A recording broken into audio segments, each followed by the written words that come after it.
Battle of the Hydaspes, Alexander versus king Porus. Imagine दो महान राजा आमने सामने खड़े हैं। एक तरफ दूर मैसेडोनिया से आया विजेता जिसने पर्शिया को हरा दिया और अब पूरी दुनिया को जीतना चाहता था, और दूसरी तरफ भारत का एक वीर राजा, ऊंचे कद वाला, हाथियों की सेना का स्वामी, जिसे इतिहास राजा पोरस के नाम से जानता है। ये कहानी है हाइडेस्पीस के युद्ध की, जब अलेक्जेंडर और राजा पोरस आमने सामने आए थे।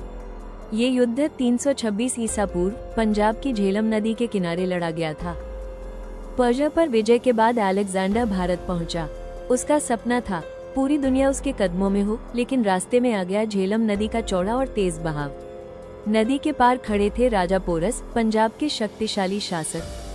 पोरस साधारण राजा नहीं थे, उनकी सेना में हाथी, घुड़सवार और धनुर्धारी शामिल थे। ऐसी सेना का सामना सिकंदर ने पहले कभी नहीं किया था। ये युद्ध सिर्फ ताकत का नहीं, बल्कि रणनीति और साहस का टकराव था। सिकंदर के लिए यह कोई साधारण युद्ध नहीं था, यह उसकी परीक्षा थी। क्या दुनिया का सबसे बड़ा विजेता एक भारतीय राजा को उसकी अपनी धरती पर हरा सकता था? नदी पार करने की चाल।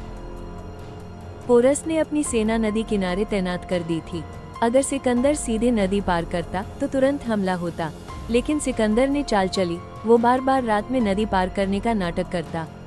पोरस भ्रमित हो गए। फिर एक तूफानी रात में सिकंदर ने अपनी सेना का एक हिस्सा 20 मील ऊपर जाकर नदी पार करा दिया। जब तक पोरस को पता चला, सिकंदर उनकी धरती पर उतर चुका था। ये सिर्फ ताकत की बात नहीं थी, रणभूमि पर सिकंदर की सबसे बड़ी हथियार उसकी चालाकी थी। युद्ध की शुरुआत।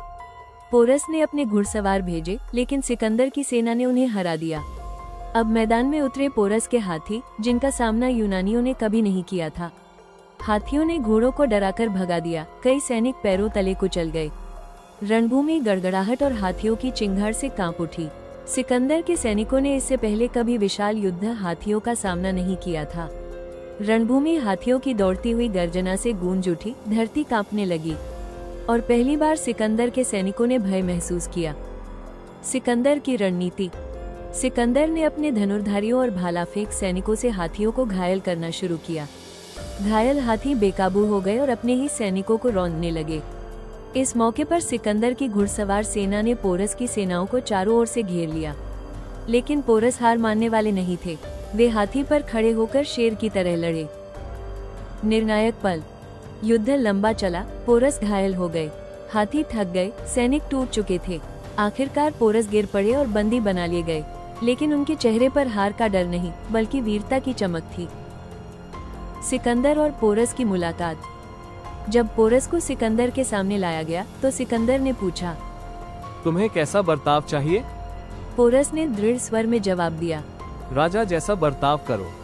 सिकंदर उनकी वीरता और आत्मसम्मान से प्रभावित हो गया। उसने पोरस को वापस उनका राज्य सौंप दिया और उन्हें अपना मित्र बना लिया।